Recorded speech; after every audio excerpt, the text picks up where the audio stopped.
Hello dear students, welcome back to organise knowledge channel. और आज की जो वीडियो है उसमें डिस्कस करेंगे worksheet number 100 for class 9th, विषय विज्ञान है। और ये वर्कशीट आपके लिए 3 मार्च 2022 के लिए शेड्यूल की गई है। आज की जो वर्कशीट है स्टूडेंट्स, उसमें हम कार्य तथा ऊर्जा, जो हमारा चैप्टर 11 है, उसी का रिवीजन कंटिन्यू करते हुए आगे पढ़ेंगे। वर्कशीट शुरू करने से पहले प्लीज़ चैनल को सब्सक्राइब कर दीजिए, बेल आइकन को भी प्रेस कर लो ताकि आपको आने वाली वीडियोस की नोटिफिकेशन वो समय से मिल जाए। देखिए क्या दिया गया है आज की वर्कशीट में। और स्टूडेंट्स, अब आपको डेली जो है 2 सब्जेक्ट की वर्कशीट प्रोवाइड की जा रही है। यानी आपको अब जैसे ये साइंस की है, साइंस के साथ आपको इंग्लिश की दी जा रही है, मैथ्स के साथ आपको एसएसटी की दी जा रही है। तो यानी डेली 2 सब्जेक्ट की वर्कशीट आपको मिलेगी। ठीक है, जैसे पहले आप डेली जो है आपको 5 सब्जेक्ट की वर्कशीट मिलती थी, वो ऐसे अब नहीं मिलेगी। इस वीक में ऐसे ही आई है। नेक्स्ट वीक का जो है देखेंगे कैसे वर्कशीट आपकी प्रोवाइड की जाएगी। देखिए, जब भी ऊर्जा एक रूप से दूसरे रूप में रूपांतरित होती है तो उसे निकाय की कुल ऊर्जा अपरिवर्तित रहती है। यानी जब भी ऊर्जा जो है एक रूप से दूसरे रूप में रूपांतरित होती है, बदलती है, जैसे कि जो विद्युत बल्ब जो है वो जब जलता है तो उसमें जो विद्युत ऊर्जा है वो प्रकाश ऊर्जा और ऊष्मीय ऊर्जा में बदलती है। लेकिन वो जो है पूरा अगर सिस्टम की बात करें तो वो ऊर्जा एक कांस्टेंट ऊर्जा के रूप में रहती है। और ऐसा ऊर्जा संरक्षण के नियम के कारण होता है। इस नियम के अनुसार ऊर्जा को ना तो बनाया जा सकता है और ना ही इसे नष्ट किया जा सकता है। इसका केवल एक रूप से दूसरे रूप में क्या हो सकता है, रूपांतरण हो सकता है। ऊर्जा संरक्षण का नियम सभी स्थितियों और सभी प्रकार के परिवर्तनों के लिए क्या है, मान्य है। ठीक है, तो इसे क्या कहा जाता है, इसे ऊर्जा संरक्षण का नियम कहते हैं, जिसमें ना तो उसको बनाया जा सकता है और ना ही उसको नष्ट किया जा सकता है। ये जो नियम है क्या कहेंगे इसको, ऊर्जा संरक्षण का नियम। उसके बाद नेक्स्ट देखिए, लीजिए एक वस्तु है m, द्रव्यमान की वस्तु h ऊंचाई से स्वतंत्रता पूर्वक नीचे गिराई गई है। प्रारंभ में इसकी स्थितिज ऊर्जा कितनी होगी? जब बेटा कोई भी जो वस्तु है वो बिल्कुल ऊपर है तो इस समय क्या है इसके अंदर, इस समय इसके अंदर स्थितिज ऊर्जा है। ठीक है, इसकी स्थिति के कारण। लेकिन अब ये यहाँ पर गति में नहीं है तो इसकी गतिज ऊर्जा कितनी है? अब गतिज ऊर्जा क्या होगी इसकी? गतिज ऊर्जा होगी इसकी 0, क्योंकि इसका प्रारंभिक वेग बिल्कुल 0 है। और हमें पता है गतिज ऊर्जा बराबर है ½ mv²। बेटा वेग अगर 0 है तो यानी गतिज ऊर्जा 0 है। यानी अब इसमें केवल स्थितिज ऊर्जा है, गतिज ऊर्जा नहीं है। ठीक है, जब वस्तु गिरती है तो क्या होगा, इसकी स्थितिज ऊर्जा देखिए यहाँ पे स्थितिज ऊर्जा अधिकतम है और गतिज ऊर्जा 0 है, ग्राउंड से ऊपर एक हाइट पे। जब वस्तु गिरेगी तो क्या होगा, स्थितिज ऊर्जा जो है वो कम होती चली जाएगी और जो स्थितिज ऊर्जा है वो जितनी कम होगी उतनी ही वो काइनेटिक एनर्जी यानी गतिज ऊर्जा में बदल जाएगी। यदि किसी दिए हुए क्षण पर वस्तु का वेग v है तो गतिज ऊर्जा बेटा कितनी होगी, 1/2 mv² होगी।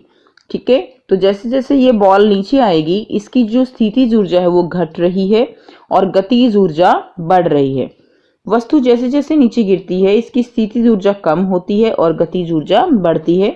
जब वस्तु धरती पर पहुंचने वाली होती है, जब ये बिल्कुल नियर टू ग्राउंड होती है तो इसका हाइट तो लगभग 0 हो जाएगी तथा इस अवस्था में वस्तु का अंतिम वेग जो है वो क्या होगा, v, अंतिम वेग अधिकतम होगा। अब v अगर अधिकतम है तो अब क्या होगा, गतिज ऊर्जा यहाँ पर अधिकतम होगी और स्थितिज ऊर्जा यहाँ पर न्यूनतम होगी यानी सबसे कम होगी। तथापि सभी बिंदुओं पर वस्तु की स्थितिज ऊर्जा तथा गतिज ऊर्जा का योग समान रहता है। यानी किसी भी बिंदु पर अगर हम यहाँ इसकी बात करें तो यहाँ पर भी क्या होगा, यहाँ पर जो स्थितिज ऊर्जा है और जो गतिज ऊर्जा है उनका जो योग है वो क्या होगा, वो योग टोटल जो है वो समान बना रहता है जो बिल्कुल शुरुआत में था।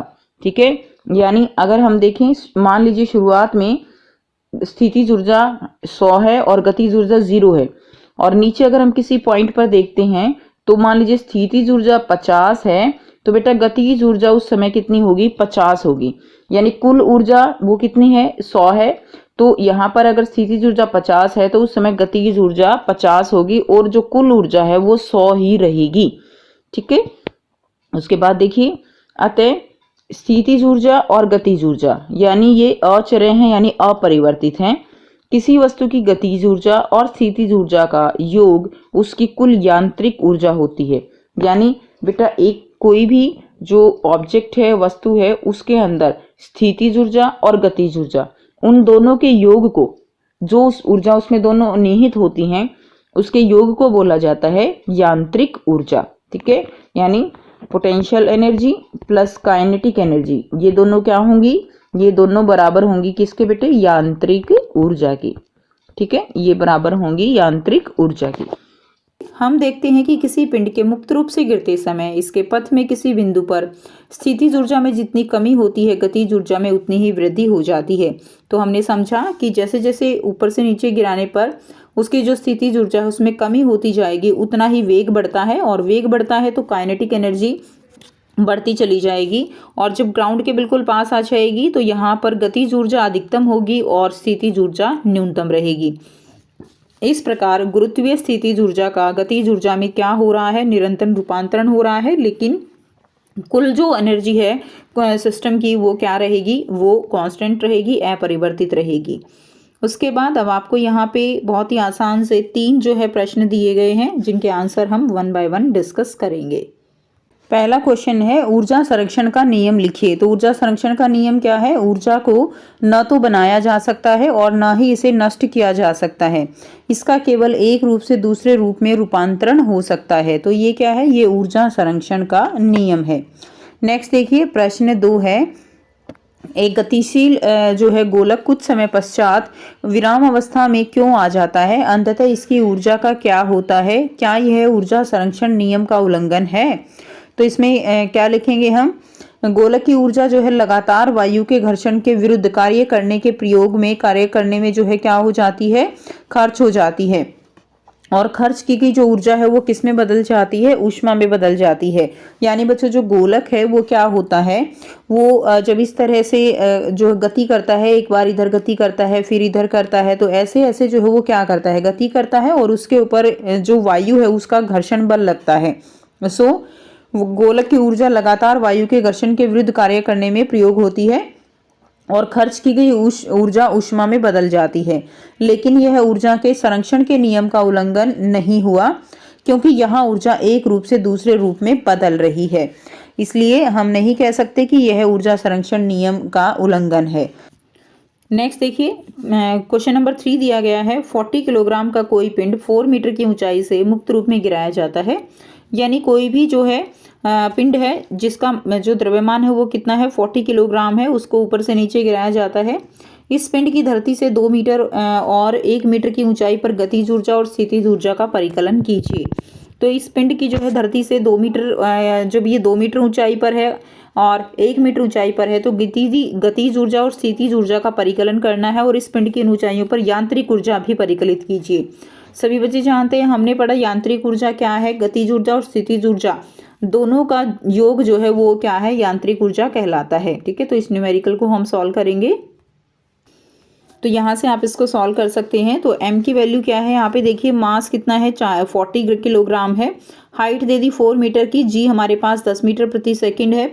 हम यहाँ से स्थितिज ऊर्जा निकालेंगे, स्थितिज ऊर्जा हो जाएगी mgh। ठीक है, अब यहाँ पे देखिए m कितना है, वो 40 है, g 10 है, और h कितना है, वो 4 है। तो हमारा आंसर जो आएगा वो आ जाएगा 1600 जूल।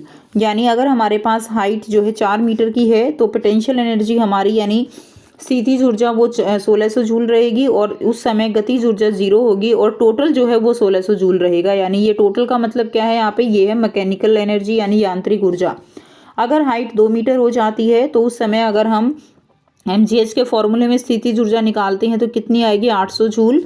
अब देखिए कुल जो है वो कितनी है, 1600 जूल है, तो उस समय जो गतिज ऊर्जा है उसका मान कितना होगा, उसका मान 800 जूल रहेगा, 800 जूल, और कुल जो है निकाय का मान वो 1600 जूल रहेगा। उसके बाद अगर हाइट जो है वो 1 मीटर हो जाती है तो स्थितिज ऊर्जा 400 जूल रहेगी, गतिज ऊर्जा उस समय 1200 जूल रहेगी, और कुल जो है वो 1600 जूल रहेगी। तो इस तरह से आपको ये न्यूमेरिकल सॉल्व कर देना है। ठीक है, तो ये स्टूडेंट्स आपकी आज के बच्चों साइंस की वर्कशीट। आई होप सभी बच्चों को ये क्लियर है, कोई भी डाउट है तो आप पूछ सकते हो। वीडियो अच्छी लगे तो वीडियो को ज़रूर से लाइक कीजिए, शेयर कीजिए और चैनल को सब्सक्राइब कर दीजिए। So thanks for watching, have a nice day. मिलते हैं नेक्स्ट वीडियो में नेक्स्ट वर्कशीट के साथ।